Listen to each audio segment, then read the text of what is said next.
when I spoke to you 2 weeks ago, I started to talk about the idea of the physical, the social, mental benefits of taking part in exercise and playing football for Gloucester City. Now, although all three of those are really interconnected and will enable you to go on and have successful football careers, today I'm really going to be discussing the idea of social aspects of taking part in football. Now, I was lucky enough to play for Gloucester City over a long period of time, and I got to play football with many different teammates. And of those teammates, many of them have come from lots of different backgrounds. They have different personalities. And I would say the one real great thing about playing football is that you get to share those experiences with people, like-minded people who have the similar interests to you. Now, in a change room, you're going to have a real mix of people. Now, on an average squad for playing for Gloucester, we probably had around 20 players per season. And sometimes we would get loanees, normally younger players from professional football clubs, who would then come into the dressing room and the change room as well. Now, throughout my career, we'd often, there would be different types of people. You'd have people who are really competitive, you'd have people who are less competitive, you might have many players who are outgoing, you might have somebody who is shy. But the one thing I really want you to home in on is the fact that I think you should really try and stay true to yourself. And whatever personality you have outside of football, try and bring that into the change room and into the group as well, because we all are unique and we all have these different characteristics that will enable us to really have a successful team.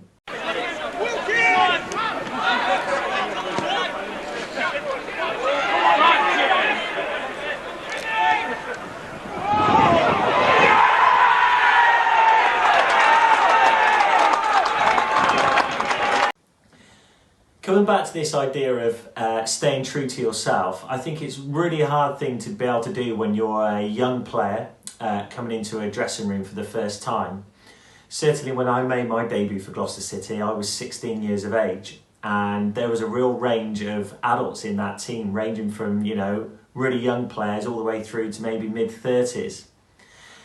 But the important thing I want to stress is that you've got to be able to bring something to that team, and ultimately, you've got to be a team player. You've got to stop thinking about yourself. You've got to think, actually, what can you do to make the team more cohesive? I used to get frustrated with certain players on the pitch, and what I want to put across to you is that you might get frustrated with players in a game situation, but that should really stay on the pitch, and it shouldn't then go into the dressing room after the game. One of my big bugbearers as captain of the football club was players who would often moan at the referee. And I used to always say, why are you wasting your energy having a go at referee? They're never going to change their mind or the decision that they have made. So it might be that I've fallen out with people on the football pitch, but as soon as you leave it, it's kind of there. You don't need to come back to it. And I think the best teams are the teams who really unite and get on to try and share that common goal. The first team at the moment, their common goal would be, can Gloucester City win the Conference North? And all of those players will be pulling in the right direction to do that. Now, in my career, I have played with players who don't try and pull in the same direction, and those players are the players who end up leaving the football club. And it might be that their personality traits, they might think that they're bigger than the football club. They might think they're better than the players they're playing with. They might not train as hard as other players. And all of this impacts on the teamwork of the group and the cohesiveness of it. So my biggest bit of advice really would be to, try and be a team player in all aspects of the game, whether it be on the football pitch, whether it be, helping a teammate out if they're getting into an altercation with another player. It might be on a training session on a Tuesday and a Thursday evening, trying to push your teammates to be the very best players they can be. Although you want to focus on your own individual skills, football is an ultimate team game, and you've got to try and help your teammates to improve as well. Now Edwards flicks it forward to Wilson. Wilson, he's got two defenders behind him, got the goalkeeper in front of him. Wilson swears it across to Tom Webb. Tom Webb! Oh, it's a goal! And Tom Webb scored in front of his class! And that completes A perfect day for Gloucester City, really. And extremely unselfish, extremely and he's giving his class a clap. Yeah. And the fans behind the goal are behind the goal are going mad. Gloucester City 7. score again, and I don't think I'd ever say it. Gloucester City 7. Big Town nil. The final thing from me really is to say that football really is like no other industry. As soon as you go to a training session on a Tuesday and a Thursday evening and you're part of that changing room before training, there is nothing quite like it. The camaraderie, certainly now not being involved in it, I really miss.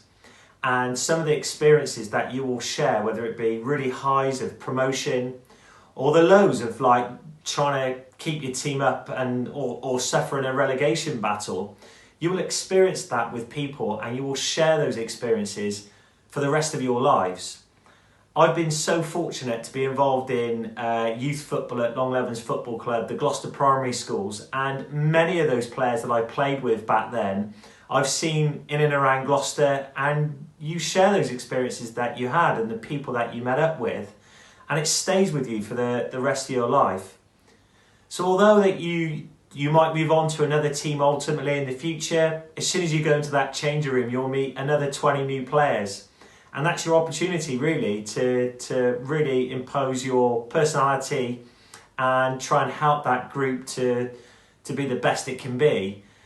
So from my point of view, I really enjoyed my time at Gloucester. I met some amazing people. I've got made some really good friends for life.